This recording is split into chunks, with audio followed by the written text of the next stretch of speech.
पहले chapter mathematical logic में हमने पिछले वीडियो में देखा था कि किस तरह से स्विचिंग सर्किट का सिंबॉलिक फॉर्म तैयार किया जाता है और स्विचिंग टेबल यानी इनपुट आउटपुट टेबल तैयार किया जाता है। इस वीडियो में हमें सिंबॉलिक फॉर्म या फिर स्टेटमेंट पैटर्न दिया जाएगा और उसका सर्किट तैयार करना है। तो देखिए यहाँ पर क्वेश्चन है, construct switching circuit of the following, and यहाँ पर एक पैटर्न आपको दिया गया है, इसका स्विचिंग सर्किट तैयार करना है।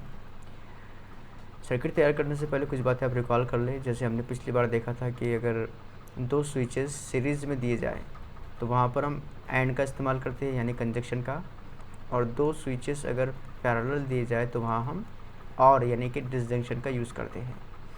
यहाँ पर जो पैटर्न दिया गया है जिसमें दो स्क्वायर ब्रैकेट है, आप ऑब्जर्व कर सकते हैं, ये ब्रैकेट और ये ब्रैकेट, इन दोनों को और से कनेक्ट किया गया है।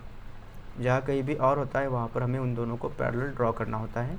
तो यहाँ पर देखिए आप, ये जो दो ब्रैकेट है, ये स्क्वायर ब्रैकेट, इसे और इस दूसरे स्क्वायर ब्रैकेट को हम पैरेलल ड्रॉ करेंगे क्योंकि इन दोनों के दरमियान डिसजंक्शन था, ये दोनों भी पैरेलल ड्रॉ हो गए।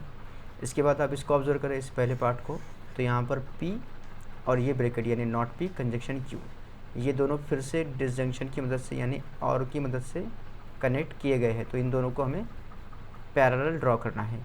चलिए इन्हें हम पैरेलल ड्रॉ कर लेते हैं।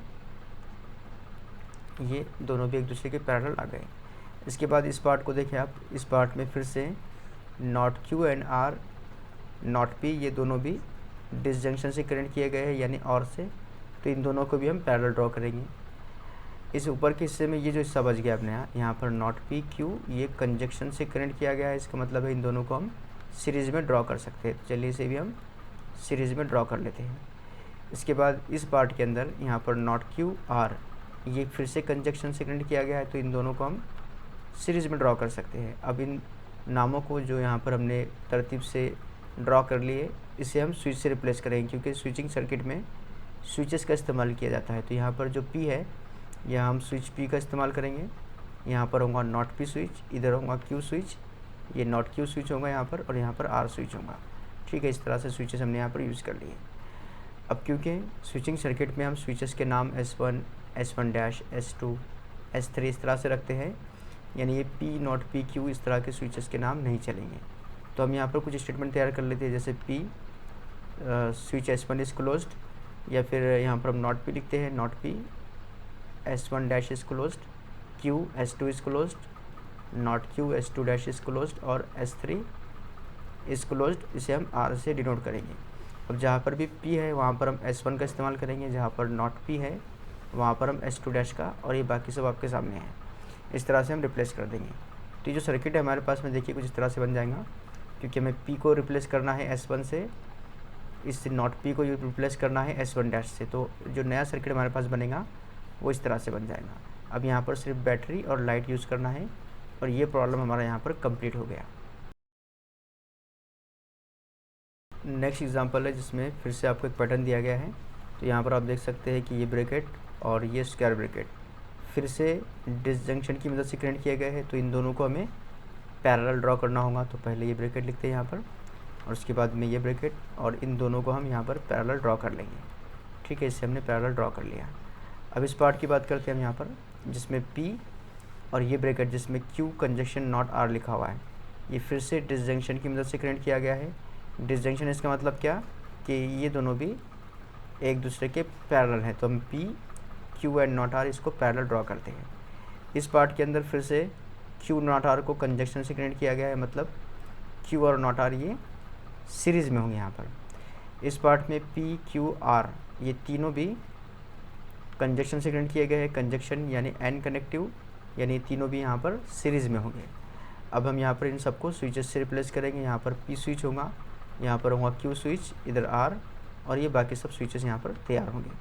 और हमेशा की तरह हम यहाँ पर P Q R को स्टेटमेंट में कन्वर्ट करेंगे। जैसे P होगा S1 is closed, not P S1 dash is closed, Q S2 is closed, not Q S2 dash is closed, not R S3 dash is closed, और R की भी ज़रूरत पड़ेगी यहाँ पर, तो R होगा S3 इज़ क्लोज्ड। तो इस तरह के स्टेटमेंट हमने यहाँ पर तैयार कर लिए। अब जहाँ पर P है वहाँ पर हम S1 का इस्तेमाल करेंगे, Q की जगह पर हम S2 इस्तेमाल करेंगे, और R की जगह पे S3। इस तरह से ये हमारे स्विचिंग टेबल स्विचिंग सर्किट तैयार हो जाएगा। बस यहाँ पर बैटरी और लाइट कनेक्ट करने की ज़रूरत है। तो जो क्वेश्चन नंबर 3 दिया गया था उसका स्विचिंग सर्किट तैयार है। यहाँ पर भी एक पैटर्न दिया गया है जिसमें P एंड R ये एक bracket, not Q and not R ये bracket, not P and not R ये ब्रैकेट, इन तीनों को डिसजंक्शन से यानी और कनेक्टिव से कनेक्ट किया गया है। तो एसोसिएटिव प्रॉपर्टी इस्तेमाल करके ये ब्रैकेट हम यहाँ पर डिलीट कर सकते हैं। यदि इन दोनों ब्रैकेट्स को हम ब्रैकेट के बाहर लिख सकते हैं। खैर, क्योंकि तीनों ब्रैकेट डिसजंक्शन से कनेक्ट किए गए हैं इसलिए इन तीनों को हम पैरेलल ड्रॉ करेंगे। जैसे यहाँ पर पहले होगा P एंड R, उसके बाद में not Q and not R, उसके बाद में not P and not R, ये तीनों भी पैरेलल होंगे। अब इन तीनों ब्रैकेट को अगर आप ऑब्जर्व करें तो यहाँ पर पहला है P एंड R, यहाँ पर not Q and not R, not P and not R, यहाँ पर तीनों में कंजक्शन यूज़ किया गया है। कंजक्शन यानी सीरीज़। तो यहाँ पर इन दोनों को सीरीज़ में, इन दोनों को भी सीरीज़ में और इन दोनों को भी सीरीज़ में ड्रॉ करेंगे और फिर इन सबको हम स्विचेस से रिप्लेस कर देंगे जैसा कि इससे पहले हमने किया था। यहाँ पर नॉट P और यहाँ पर नॉट R, और फिर तैयार करेंगे स्टेटमेंट जैसे P S1 is close, not P S1 dash is close, Q S2 is close, not Q S2 dash is close, R यानी S3 इज़ क्लोज और not R S3 dash is close, और सबके नाम replace कर देंगे ऐसे, और ये टेबल हमारा सर्किट हमारा तैयार हो गया। तो इस सिंबॉलिक फॉर्म से स्विचिंग सर्किट किस तरह तैयार किया जाता है आपको समझ में आ गया होगा। इसके बाद जो नेक्स्ट एग्जांपल है हमारी, हम उसकी बात करते हैं, ठीक है। तो नेक्स्ट एग्जांपल है give alternative arrangement of the following circuit so that the new circuit has minimum switches. यहाँ पर आपको एक सर्किट दिया जाएगा, जैसे यहाँ पर सर्किट दिया गया है। क्या करना है इसमें, give alternative arrangement of the following circuit so that new circuit has minimum switches. हमें इसी के इक्विवेलेंट एक दूसरा सर्किट तैयार करना है जिसमें कम से कम स्विचेस का इस्तेमाल हो। तो देखिए इस तरह की जो प्रॉब्लम होती है उसमें क्या करते हैं हम, पहले हम क्या करेंगे, सर्किट का सिंबॉलिक फॉर्म मालूम करेंगे। ये जो सर्किट हमें दिया गया है उसका सिंबॉलिक फॉर्म मालूम करेंगे। सिंबॉलिक फॉर्म मालूम करने के बाद इसे हम सिंप्लीफाई करेंगे। सिंप्लीफाई करने के बाद में सिंप्लीफाई कैसे करेंगे, तो हमने पढ़ा था algebra of statement, mathematical logic के अंदर जो हमारा लास्ट टॉपिक था अलजेब्रा ऑफ स्टेटमेंट या अलजेब्रा ऑफ मैथमेटिकल लॉजिक, उसका इस्तेमाल करके हम इसे सिंप्लीफाई करेंगे। और सिंप्लीफाई करके जो सिंपलेस्ट फॉर्म हमको मिलेगा, शॉर्ट फॉर्म, उसका फिर से हम सर्किट तैयार करेंगे और वो सर्किट होगा इसका इक्विवेलेंट सर्किट जिसमें मिनिमम स्विचेस होंगे। तो सबसे पहले जो सर्किट दिया गया है उसका हम सिंबॉलिक फॉर्म लिखते हैं। तो सिंबॉलिक फॉर्म लिखने से पहले हम यहाँ पर जो स्विचेस यूज़ किए गए हैं उसका स्टेटमेंट तैयार करेंगे। जैसे P switch S1 is close, इसके बाद में जो बाकी के स्विचेस हैं उनका स्टेटमेंट तैयार करेंगे। जैसे यहाँ पर S1 S2 dash S1 dash वगैरह वगैरह इस्तेमाल, इस तरह के स्विचेस इस्तेमाल किए गए तो उनके हमने यहाँ पर स्टेटमेंट तैयार कर लिए, P नॉट P Q और नॉट Q। अच्छा, ये जो पहला पार्ट है इतना, इसमें S1 और S2 डैश, S1 को हमने P से डिनोट किया था, S2 डैश को हमने नॉट Q से डिनोट किया, और ये दोनों भी सीरीज़ में है। सीरीज़ है मतलब इन दोनों के दरमियान यहाँ कंजक्शन होगा। तो ये जो पहला पार्ट है यहाँ पर हमको P एंड नॉट Q मिलेगा। इस पार्ट के अंदर अगर आप ऑब्जर्व करें तो यहाँ हमको मिलेगा P and Q, not P and Q। इसके अंदर ये दोनों भी सीरीज़ में है, S1 डैश और S2 डैश, यानी नॉट P और नॉट Q ये दोनों सीरीज़ में है। इन दोनों के दरमियान कंजक्शन यूज़ करेंगे, मतलब यहाँ हमको not P and not Q मिलेगा। अब अगर दूसरी तरफ हम देखें यहाँ पर, जैसे इस पार्ट की बात करें हम, ये इतना पार्ट, इसके बाद में ये एक दूसरा पार्ट है और ये तीसरा पार्ट है। तो ये तीनों भी हिस्से जो है ये एक दूसरे से पैरेलल कनेक्शन में, जहाँ पर भी कनेक्शन पैरेलल होता है उनके दरमियान हम डिसजंक्शन यूज़ करते हैं, मतलब इन तीनों ब्रैकेट्स के दरमियान हम डिसजंक्शन का इस्तेमाल करेंगे। तो जो सिंबॉलिक फॉर्म हमको मिलेगा वो ऐसे मिलेगा, P एंड नॉट Q और नॉट P एंड Q और not P and not R। ये जो P है ये यहाँ से यहाँ पर आया, इसको हमने ये यहाँ से लिया, और ये जो पैटर्न है यहाँ से लिया, और इन तीनों के दरमियान हमने डिसजंक्शन का इस्तेमाल किया, और ये स्विचिंग सर्किट का सिंबॉलिक फॉर्म हमने तैयार कर लिया। अब इस सिंबॉलिक फॉर्म को हमें सिंप्लीफाई करना है। सिंप्लीफाई करके जो सिंपलेस्ट फॉर्म मिलेगा उसका सर्किट हम तैयार करेंगे। तो चलिए इसे सिंप्लीफाई करते हैं। ये पैटर्न हमें मिला था और अब इसे सिंप्लीफाई करने की कोशिश करते हैं। तो बहुत आसान है, जैसे यहाँ पर आप देखें पहला जो पैटर्न हमने जैसे कि वैसे लिखा। अब इन दोनों की बात करते हैं हम, यहाँ पर हम यूज़ करेंगे डिस्ट्रीब्यूटिव लॉ।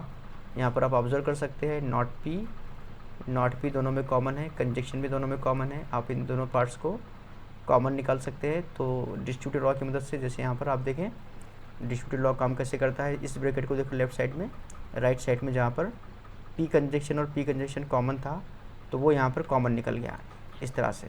तो यहाँ पर नॉट पी कंजक्शन कॉमन है, वो हमको यहाँ पर बाहर लिखना है। तो यहाँ हम लिखेंगे नॉट पी कंजक्शन, ठीक है ऐसा। और अब जो बच गया, जैसे यहाँ पर क्या बच गया, क्यू और आर, तो क्यू और आर यहाँ पर ब्रैकेट में लिखना है हमको। यहाँ पर क्या बच गया, तो क्यू और नॉट क्यू बच गया, तो इसे हम यहाँ पर ब्रैकेट में कंप्लीट लिखेंगे, क्यू और नॉट क्यू। ये हमने यहाँ पर यूज़ किया डिस्ट्रीब्यूटेड लॉ। इसके बाद आप यहाँ पर ऑब्जर्व करें तो यहाँ हम यूज़ करने वाले हैं कॉम्प्लीमेंट लॉ। कॉम्प्लीमेंट लॉ के अंदर क्या होता है, हमने पहले ही देखा था कि पी और नॉट पी जो होता है वो टी के इक्वल होता है, वैसे ही क्यू और नॉट क्यू जो होगा वो भी टी के ही इक्वल होगा। तो देखिए यहाँ पर हमको जो अगली स्टेप होंगी जहाँ पर क्यू और नॉट क्यू है उसको हम रिप्लेस कर देंगे टी से। इसके बाद हम यूज़ करेंगे इन दोनों के लिए आइडेंटिटी लॉ।